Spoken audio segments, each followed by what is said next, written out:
Welcome to Lost in the Woods, a 15-day countdown to the worldwide release of The Legend of Zelda Breath of the Wild. In this series, I'm dissecting one game from the Zelda franchise every day with the goal of separating the core Zelda game elements from the fluff.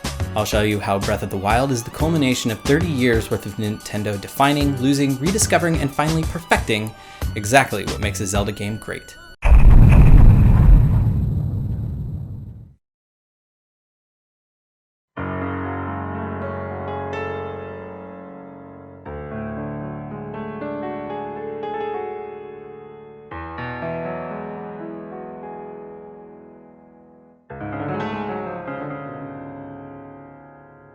If the previous 4 Zelda games were targeted at all you 70s babies out there, Ocarina of Time is for the folks born in the latter half of the 80s. Suddenly, the Zelda franchise was old enough that there were players of the franchise that hadn't even been born when the original Legend of Zelda was released. It had been a long 5 years for the fans, but the wait was worth it. Zelda was back, and it was back in a stunning 3D kind of way.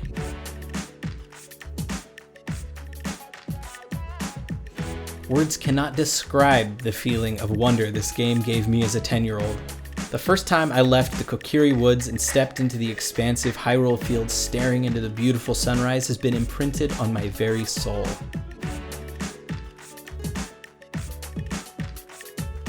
It's amazing to me how well they made the transition from 2D to 3D. Not all games made the jump so easily. Each and every dungeon is perfectly iconic, even within the same element. Take the Deku Tree and the Forest Temple, for example. Both in the woods, but completely different.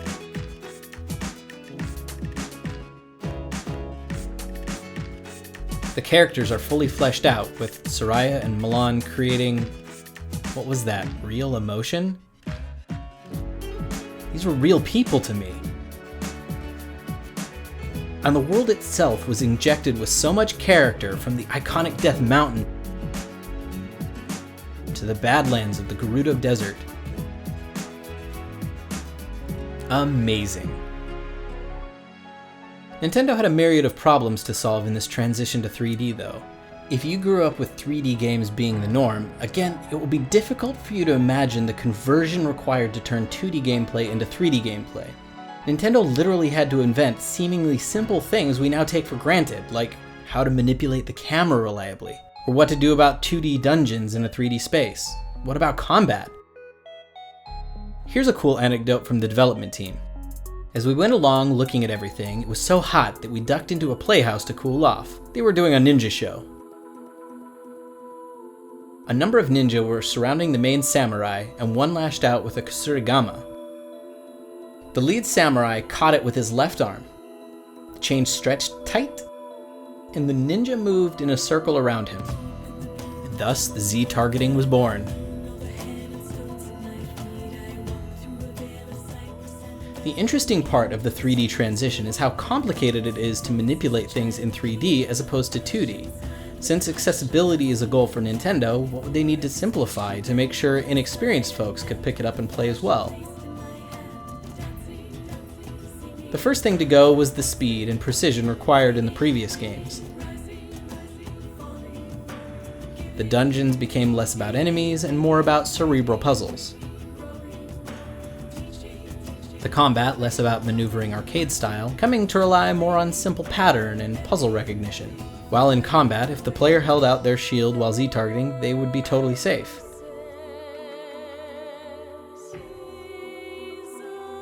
And then they upped their ante with the plot yet again. It was so well presented that it became the new standard.